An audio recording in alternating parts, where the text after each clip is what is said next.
आप जानते हैं कि कैसे हनुमान जी ने शनिदेव का अहंकार तोड़ा था और उन्हें ये सबक सिखाया था कि बिना मंशा के, बिना किसी वजह के किसी को परेशान नहीं करना चाहिए।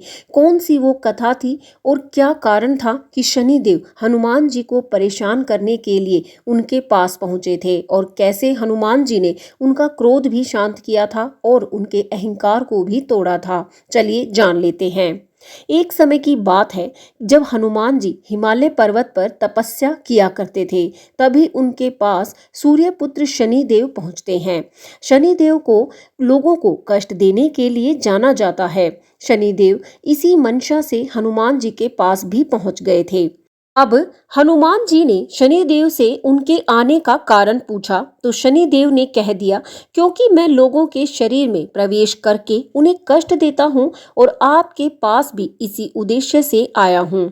हनुमान जी बोले, मेरे भीतर तो केवल राम रहते हैं, तुम कहाँ रहोगे? इस पर शनिदेव ने हंसकर कहा, मैं 2.5 वर्ष तक लोगों के मस्तिष्क में रहता हूँ और अगले 2.5 वर्ष उदर के भीतर रहता हूँ और अंतिम 2.5 वर्ष उदर के नीचे रहकर व्यक्ति को निष्क्रिय कर देता हूँ। आपके साथ भी मैं ऐसा ही करूँगा। हनुमान जी तुरंत तैयार हो गए और बोले, तो फिर मेरे सिर पर सवार हो जाइए। शनिदेव ने जैसे ही हनुमान जी के मस्तिष्क में प्रवेश किया तो हनुमान जी के सिर में दर्द होने लगा, परंतु उन्होंने शनिदेव से निपटने का एक अलग ही तरीका निकाला। उन्होंने एक बड़ी सी शिला उठाकर अपने सिर पर रख ली। अब शनिदेव को पीड़ा से चिल्लाना पड़ा, लेकिन हनुमान जी ने उस पर कोई ध्यान ही नहीं दिया। फिर एक और शिला उठाई और अपने सिर पर रख ली। अब शनिदेव के लिए तो ये बहुत बड़ा संकट खड़ा हो गया था। वे आए थे हनुमान जी को कष्ट देने, लेकिन स्वयं कष्ट में फंस गए। अब शनिदेव हनुमान जी से बोले कि अब मुझे छोड़ दीजिए, तुम इसके बदले क्या चाहते हो? यदि आप मुझे छोड़ देंगे तो मैं आपके कष्ट की अवधि 7.5 वर्ष से घटाकर 7.5 दिन कर दूंगा। इस पर हनुमान जी तपाक से बोले, तुम मेरे लिए अपना नियम मत बदलो। मेरा सिर दर्द जब तक ठीक नहीं होगा मैं सिर पर शिलाएं रखता जाऊंगा।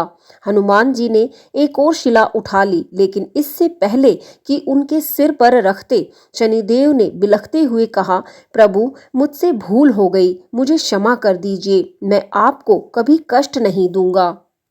अब हनुमान जी ने कहा, मुझे नहीं दोगे तो किसी और को दोगे। दूसरे लोगों को भी कष्ट देना बुरी बात है। मैं आज पूरा उपाय करके ही तुम्हें छोड़ूंगा। ये कहकर हनुमान जी ने तीसरी शिला भी सिर पर रख ली। शनिदेव जी का तो जैसे अब दम ही निकल गया था। उन्होंने विनती की कि हे रामदूत, दया कीजिए, मैं आपको वचन देता हूँ कि जो भी आपको स्मरण करेगा उसे कभी भी मुझसे कष्ट नहीं होगा। तब हनुमान जी ने प्रसन्न होकर शनिदेव को मुक्त कर दिया। इसलिए कहते हैं कि हनुमान जी का नाम लेने से शनिदेव के कोप से रक्षा हो जाती है। हमको इस प्रसंग से यही शिक्षा मिलती है कि कभी भी बिना वजह किसी को परेशान नहीं करना चाहिए, अन्यथा कोई अन्य मुसीबत हम पर ही आकर भारी पड़ सकती है। ये कथा ये भी सिखाती है कि सामने वाले को कमजोर समझकर उस पर हावी नहीं होना चाहिए। शेर को सवा शेर जरूर मिलता है। इस तरह इस कथा में हमने देखा कैसे हनुमान जी ने शनिदेव जी का अहंकार भी तोड़ा था और उनके क्रोध को भी शांत किया था, जो उनके मन में एक ज्वाला की तरह भड़क रहा था लोगों को कष्ट देने के लिए। आपको इस प्रसंग से क्या सीख मिली? इस कथा ने आपको क्या शिक्षा दी? अपने विचार कमेंट बॉक्स में जरूर साझा करें और ऐसे ही ज्ञानवर्धक वीडियोस के लिए चैनल से जरूर जुड़ें। इसे सब्सक्राइब जरूर करें। यहाँ तक वीडियो देखने के लिए आपका बहुत बहुत धन्यवाद। जय श्री राम।